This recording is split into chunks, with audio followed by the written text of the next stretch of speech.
গেছে। আমি একাধিকবার বলছি যে তুমি তোমার ফ্যামিলি জানো, তোমার মার সাথে আমার সাথে কথা বলাই দাও। আমি লাস্ট ওজন ঢাকায় গেছে, আমি লাস্ট ওটা মারে 3টাই মতো থেকে ফোন দিছে, ও 3টা থেকে ব্লক করে দিছে। বলে আমার মা আমার ইচ্ছার বিরুদ্ধে আমার কেউ বিয়ে দিবে না। আমি বলছি দেখো তোমার যদি বিয়ে দিয়ে দেয় চাপে তুমি কি করবা? বলে আমার ইচ্ছার বিরুদ্ধে কেউ বিয়ে দিবে না, আমি আমি আমি যতক্ষণ না নিয়ে যাবো তুমি বিয়ে দিবে না। আমি বলছি দেখো বিয়ে দিয়ে দিবে, বলতেছে যে না দিবে না। আমি কথা বলতে। আপনার সাথে পরিচয় কতদিন আগে, কিভাবে? এক বছর ফোনে।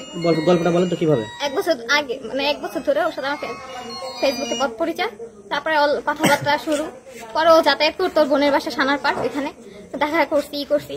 তারপরে আস্তে ধীরে ও বলছে, আমি তখনই বলছি যে আমরা বিয়ে করে ফেলি। ও বলছে না আমার ফ্যামিলি এখন আমি জব করি না, এখন আমি বিয়ে করতে পারবো। আমি বলছি তুমি জব করো, আমার বিয়ে করে আমার কাছে রেখে দাও, আমি পরে তুমি আমার পরে তোমার সুযোগ মতো উঠাই নিয়ে যাও। বলে যে না, বলে বিয়ে করতে এখন বিয়ে করবে না। বলে তো এক কাজ করো, হুজুর আইনে বিয়ে করায় রাখো, মসজিদ থেকে হুজুর ধরে নিয়ে আসবো, আইনে বিয়ে করে রাখবে। আমি বলছি এই বিয়ের তো কোনো ভ্যালু নাই। বলে কি না এইটা করলে করো, আর নাহলে অপেক্ষা করো। আর এখন বলে এই যে 4-5 দিন আগে কথা, বলে কি আমার বিয়ে করতে গেলে তুমি বুড়ি হয়ে যাবা। আমি বলছি তোর তো কম বয়স হয় নাই, তুই আমি বিয়ে করবি না কেন? তুই যে 1টা বছর আমার সাথে থাকলি, খাইলি, ঘুমাইলি, সব করলি, কেন করলি?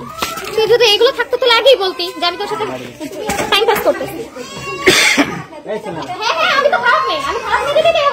আচ্ছা, এখন আপনি কোন আইনগত পদক্ষেপ নিয়েছেন? আমি গতকালকে আসছি তাদের কাছে জিজ্ঞাসা মানে বলতে, তারা আমারে প্রথমে অনেক খারাপ আচরণ করছে, একটা ছেলে দিয়ে ধমকি দিচ্ছে 1/2 ঘন্টার ভিতরে যদি আমি না বেরোয় যাই আমার নাকি অন্য পদক্ষেপ নেবে আমার বের করার জন্য।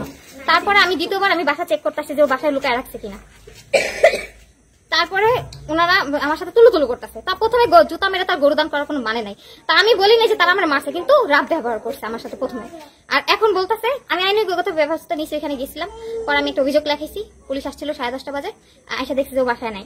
তো ওর মা বলছে যে আমার ছেলেগুলো কিছুই করে নাই, একদম অস্বীকার, আমার নাকি বাচ্চা কাচ্চা আছে। আমি 1টা মাস আমি সংসার করি নাই, তো সেখানে বাচ্চা কাচ্চা কোথা থেকে আসবে? আর ওর আমি সব বলছি, আমার লাইফে কোনো কিছু আমি বাদ রাখিনি। ওর বলতে আমি অনেক কষ্টে আমি এখানে আসছি, আমার মা আমার বাসা থেকে বের করে দিছে, বলছে যে ছেলের সাথে ছিলি ওই ছেলের সাথেই যা, তুই আমার বাসার সামনে আসবি না। আমি বাধ্যতা হয়ে আমি আজকে এত দূর আসছি, আমি কোথাও বাসা থেকে আমি এত দূর যাইনি কখনো, ওর জন্য আমি আজকে এইখানে। মেনে না নিলে কি করবেন? মেনে নিতে হবে, নাহলে আমি অন্য ব্যবস্থা নেব, আর নাহলে আমি সুইসাইড করবো। এটা ছাড়া আমার কাছে আর কোনো রাস্তা নাই। আর আমি এখন যেহেতু শুনছি বিয়ে করছে, আমার বিশ্বাস হইতেছে না। মূলত এখন আপনার দাবিটাকে, চাওয়াটাকে? আমার বিয়ে করতে হবে, এটাই আমার দাবি, এটাই আমার একমাত্র দাবি। ওই ছেলের পরিচয় কি, নাম ঠিকানা? বাবা? ওর বাবার নাম গফুরউদ্দিন, আর ওর নাম মোহাম্মদ রেজা সেলিম ওর নাম। কি করে উনি? ও কিছুই করে না, বেকার 1 বছর ধরে। তাহলে আপনারা যে বাসায় থাকলেন, বাসায় সব আমি দিছি, এমনকি আমার থেকে বিভিন্ন সময় টাকাও নিছে, 2 লাখ টাকার মতো নিছে। আপনি কি চাকরি করেন? আমি চাকরি করতাম আগে, এখন করি না। সেই চাকরি টাকা দিয়ে কি দুইজন থাকতেন, খাইতেন? হ্যাঁ, সমস্ত সবকিছু। বলেন তো এই কথাটা বলেন। আমার থেকে 2 লক্ষ টাকার উপরে নিছে। আমি যত খরচা পাতি আমাদের বাসায় রান্না বান্না সব আমি করতাম, আমি আমার টাকা দিয়ে করতাম। ও নাকি ওর বাসা থেকে টাকা নিছে সবকিছু। আর এখন ও আমার এরকম করতেছে। আমার লাস্ট আমি পরশুদিন ওর সাথে কথা হয়েছে, ও বলতেছে যে আমি বলছি আমি আসতেছি, ও বলে যে না তুমি আসবে, আমার কি পাবি তুই? আমার এই কথা বলতেছে, আর আমার প্রায় ধমকি দেয় যে তুই এটা করলে কি আমাকে পাবি, তুই এটা কেন করিস? এখন এখানে আসার পরে কি তার সাথে কোনো যোগাযোগ হয়েছে? না, তার আগে তার মানে ভাগাই দিছে ছেলেকে, তার আগে ভাগাই দিছে, আমি এসে পাই নাই। ছেলেটা এখন কোথায় আছে বলে জানেন? আমি কিছুই জানি না, আমার সব জায়গা থেকে ব্লক করে দিছে। ফোন করছিলেন? আমি অনেক ফোন দিছি, আমার ফোন রিসিভ করে নাই, আর ব্লক করে দিছে। পুলিশ কি বলছে? হ্যাঁ, পুলিশ এটা নিয়ে কিছু বলেনি। পুলিশ বলছে আমি দেখতেছি, এই আসছিল রাতে, আর পায় নাই পুলিশে।